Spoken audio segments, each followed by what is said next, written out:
तो जी हम लोगों की लाइफ में ऐसे कुछ ना कुछ लोग ज़रूर होते हैं जो कि हमें ना मेंटली बहुत एग्जॉस्ट कर देते हैं, या फिर हमारी जो एनर्जी होती है उसको पूरी तरीके से ड्रेन कर देते हैं, या फिर भर भर के हमारे लिए उनके पास जजमेंट होते हैं।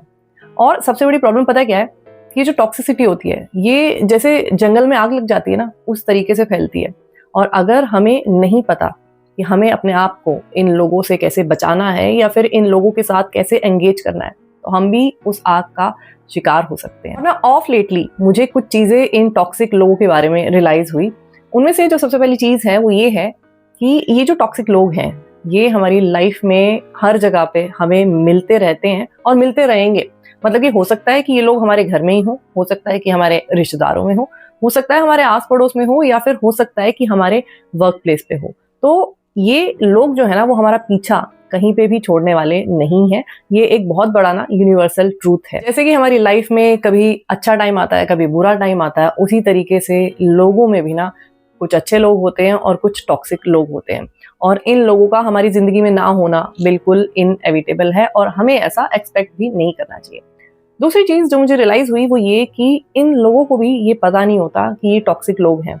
ये लोग सिर्फ वही कर रहे होते हैं जैसे इनकी साइकोलॉजी होती है। और अगर मैं साइकोलॉजी के बारे में बात करूँ, तो जो ऐसे लोग होते हैं जो दूसरों के ऊपर जजमेंट पास करते हैं, दूसरों को डीमीन करते हैं, ये लोग खुद में बहुत इनसिक्योर लोग होते हैं। और ये बात इन टॉक्सिक लोगों को बिल्कुल भी हजम नहीं होती कि कोई भी इंसान इतनी शांति से और सुकून से अपनी ज़िंदगी कैसे गुजार पा रहा है। तो इनको ऐसा लगता है कि जो शांति और सुकून हम हमारी ज़िंदगी में फ़ील नहीं कर पा रहे हैं, वो चीज़ें हम किसी और को अपनी लाइफ में कैसे महसूस करने दें। और इसी इनसिक्योरिटी और जजमेंटलनेस की वजह से ये हमेशा दूसरे लोगों को गिराने की कोशिश करते रहते हैं और उनके रास्ते में ना रोड़ा बन के खड़े रहते हैं। अब जब हमें ये बात अच्छे से समझ में आती है कि ऐसे लोग जो हैं वो हमारा पीछा कभी छोड़ने वाले हैं नहीं, चाहे हम कुछ भी कर लें, चाहे हम कहीं भी चले जाएं, तो अब सवाल ये उठता है कि ऐसे लोगों के साथ हमें डील कैसे करना है। तो सबसे पहली चीज़ जो है ना, जो हमें बिल्कुल समझ लेनी है, मतलब कि गांठ बांध लेना है इस चीज़ को, वो ये है कि ऐसे लोग जो है ना वो आपकी एनर्जी पे फीड करते हैं। अब हम क्या करते हैं कि हमें ऐसा लगता है कभी-कभी रिस्पेक्ट की वजह से, कभी-कभी घर का माहौल खराब ना हो इसकी वजह से हम रिएक्ट तो नहीं करते, जवाब तो नहीं देते ऐसे लोगों को, लेकिन जो है अंदर ही अंदर घुलते रहते हैं, अंदर ही अंदर अपने आप को बेइंतहा तंग करते रहते हैं, स्ट्रेस देते रहते हैं। पर यहाँ पे ना हमें एक एनर्जी का बहुत इंपॉर्टेंट रूल समझने की ज़रूरत है। वो ये है कि अगर आपने किसी को जवाब तो नहीं दिया, लेकिन आप उसकी कही हुई बातों को अपने दिल पे लगा के बैठ जाते हो, घंटों तक सोचते रहते हो, तो आप उस इंसान से कनेक्टेड रहते हो। चाहे वो एनर्जी आपको दिखाई नहीं देती, लेकिन जो एनर्जी का आदान-प्रदान है वो इसी तरीके से होता है। जैसे कि अगर आपके किसी दोस्त से आपकी महीनों तक बात नहीं हुई होती, लेकिन आप एक दिन उसके बारे में बहुत ज़्यादा सोच रहे होते हो और अचानक से उसका कॉल आ जाता है, तो एनर्जी इसी तरीके से काम करती है। अगर किसी ने आपके बारे में कुछ गलत कहा, आपने जवाब नहीं दिया, लेकिन फिर भी आप उन चीज़ों के बारे में अगर लगातार सोच रहे हो, तो उस एनर्जी के थ्रू आप उस इंसान को और ज़्यादा पावरफुल बना रहे हो। तो सबसे मेन काम जो हमें करना है वो ये है कि ना तो हमें वर्बली रिएक्ट करना है और ना ही हमें इमोशनली रिएक्ट करना है, क्योंकि जैसे कि मैंने अभी बोला, दोनों ही तरीकों से आप उस इंसान को पावरफुल बना देते हो। तो दूसरी एक और इम्पॉर्टेंट चीज़ जो यहाँ पे हमें समझने वाली है वो ये है कि अगर आप गुस्से में रिएक्ट कर देते हो, तो आपने उस इंसान का जो मकसद है वो पूरा कर दिया। मकसद क्या था? आपको आपकी शांति से हटाना, आपकी ज़िंदगी में उथल-पुथल लेके आना, और इसमें आपने ही उन्हें कामयाब कर दिया है। और नेक्स्ट टाइम वो और अच्छी तैयारी के साथ आपके सामने आके खड़े हो जाएंगे। तो अब मेन सवाल जो है वो ये उठता है कि आखिर फिर हमें करना क्या है।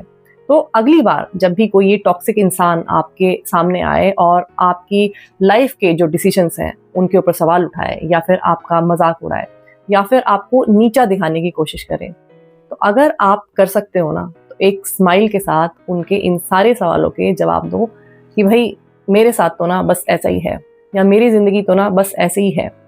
आप जो है ना अपने बारे में थोड़ा सा सोचो, वो आपकी बेहतरी के लिए बहुत ज़रूरी है। अगर आप इस स्माइल के साथ उनको जवाब दे सकते हो ना, तो उस सेकंड आप उनसे उनकी सारी एनर्जी जो है ना वो छीन लेते हो।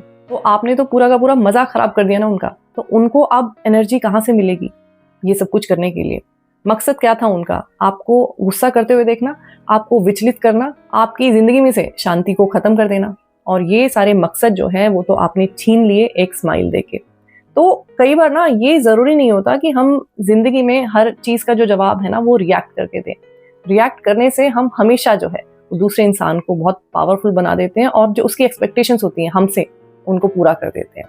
अगर हम उल्टी स्ट्रैटेजी अपनाने लग जाएंगे तो आगे से उनका जो मुंह है ना वो भी बंद हो जाएगा, क्योंकि उनको जो मज़ा आ रहा था वो मज़ा तो अब आपने छीन लिया। और इस तरीके से ना हम आगे के लिए उनका मुंह तो खैर बंद कर ही देंगे, साथ ही साथ हम अपनी जो शांति है उसको भी प्रिजर्व कर सकते हैं। क्योंकि कितना ज़्यादा हम लोगों के बारे में सोचते हैं, चिंता करते हैं, उससे आधी से ज़्यादा एनर्जी जो है ना हमारी वो ड्रेन हो जाती। लेकिन हमारा जो मेन एम होना चाहिए वो ये होना चाहिए कि मैं अपनी 1% एनर्जी किसी ऐसे इंसान के ऊपर वेस्ट नहीं करने वाली हूँ या करने वाला हूँ जो इंसान हमेशा मुझे डीमीन करना चाहता है, या फिर जिस इंसान का मेरी लाइफ में कोई लेना देना नहीं है। क्योंकि ये एनर्जी जो है वो मुझे मेरी लाइफ को अच्छा बनाने में, बेटर बनाने में, एक पॉजिटिव कंस्ट्रक्टिव लाइफ बनाने में यूटिलाइज करनी है। क्योंकि ये जो एनर्जी होती है ये बहुत ही ज़्यादा इंपॉर्टेंट होती है हमारी वेलबींग के लिए प्लस हमारी लाइफ के लिए। लेकिन हम जो है इस एनर्जी को बहुत ही ज़्यादा सस्ते में लेते हैं। और जैसा कि मैं हमेशा बोलती हूँ कि जब हम नेगेटिव एनर्जी में रहने लग जाते हैं तो हमारा जो ये शरीर है ये बीमारियों का घर बनने लग जाता है। जितना ज़्यादा हम इस चीज़ के बारे में सोचते हैं ना कि हमारा जो पैसा है वो हमें कैसे स्पेंड करना है या कितना स्पेंड करना है, उससे कहीं ज़्यादा हमें इस बात के लिए माइंडफुल होना चाहिए कि हमारी जो इतनी प्रेशियस एनर्जी है वो हमें कम से कम ऐसे टॉक्सिक लोगों के ऊपर तो बिल्कुल भी ड्रेन नहीं करनी चाहिए। आज की वीडियो में इतना ही। मैं आपसे फिर मिलूंगी एक नई वीडियो के साथ। तब तक अपना ख्याल रखिए। Lots of love to you. Take care. Bye bye.